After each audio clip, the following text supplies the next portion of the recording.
I'm Tracy Baxter with today's Record Newswatch. Their home on West O'Reilly Street in Kingston is considered a total loss, but a smoke detector may have helped save the lives of the Hotaling family early Sunday morning. The alarm and the smell of smoke alerted John Hotaling, who then got his wife and son out of the burning home and called 911. The three-alarm blaze has been labeled accidental, but an exact cause had yet to be pinpointed. Today's the day furloughs for Department of Defense civilian workers took effect, impacting civilian employees at West Point and at the Air Guard base at Stewart Airport.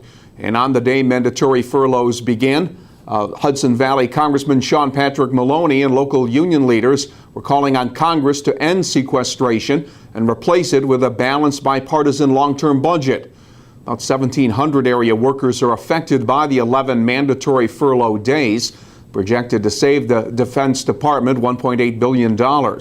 Most furloughed employees face 1 day without pay for each week through the end of September. Some federal agencies were able to avoid furloughs, but Defense Department officials say they couldn't make the mandated cuts without them. Sullivan County Sheriff's deputies have issued several tickets following their investigation of a fatal one-car crash Saturday near Glen Spey. 17-year-old Amanda Morabito of Ulen died of injuries suffered when the car she was a passenger in ran off County Route 31 and slammed into a utility pole. Her sister, 16-year-old Ashley Morabito, was listed in serious condition after being transferred to Westchester Medical Center. The driver, 18-year-old Joshua Crespo of Port Jervis, was treated and then later released from Bon Secours Hospital. Crespo was issued tickets for bald tires, driving without insurance, and driving with a suspended registration. Blooming Grove police say she went on a knife rampage. 32-year-old Carrie Dombrowski was charged with felony assault and burglary, along with several other misdemeanor offenses after police say she broke into her ex-fiance's home Saturday, injuring the man with knives during a struggle and assaulting and threatening a woman in the residence. According to police, Dombrowski attempted to stab the 37-year-old woman through a bathroom door, which the woman was hiding behind. He's back in politics.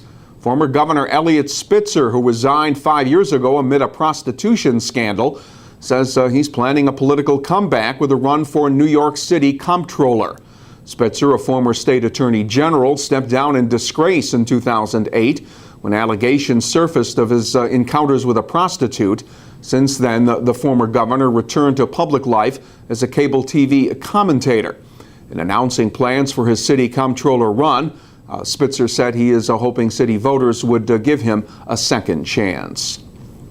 Predictions from the Goshen Chamber of Commerce were that at least 20,000 people would walk the streets of the village of Goshen this past weekend, and that they would be enjoying Goshen's 32nd annual Great American Weekend. About 150 vendors were on hand to sell all manner of crafts and food. Hanging over the event again this year, the ongoing troubles Goshen merchants have had in the nearly 2-year closing of Goshen's County Government Center. But Lorraine Barbarash of Cedar Rock Products in Chester said that situation wasn't impacting those selling their wares during the weekend festival. I think having the government center close is hurting the local businesses and farmers market, but for today's Great American Weekend, it's not making much of an impact. But it would be great if that center would open again. And no Great American Weekend would be complete without the Grand Circuit harness racing that's held over the holiday weekend at Goshen's historic track. The track dates back to 1838. It played host to 4 days of racing on the half-mile oval and is the oldest active trotting track in the world, complete with its 2,000-seat grandstand.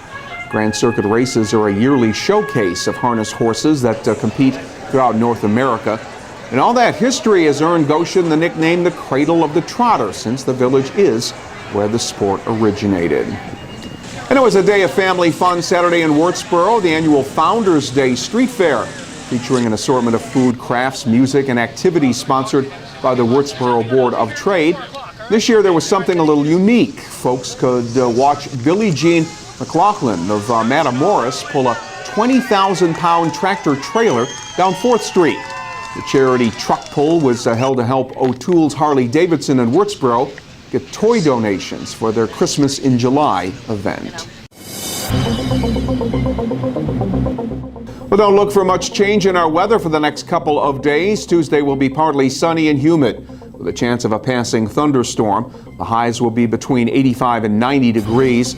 Pretty much the same story for Wednesday. More sunshine, more humidity, and once again, the threat of late-day thunderstorm activity in some parts of our region. Temperatures will be up around 90 degrees.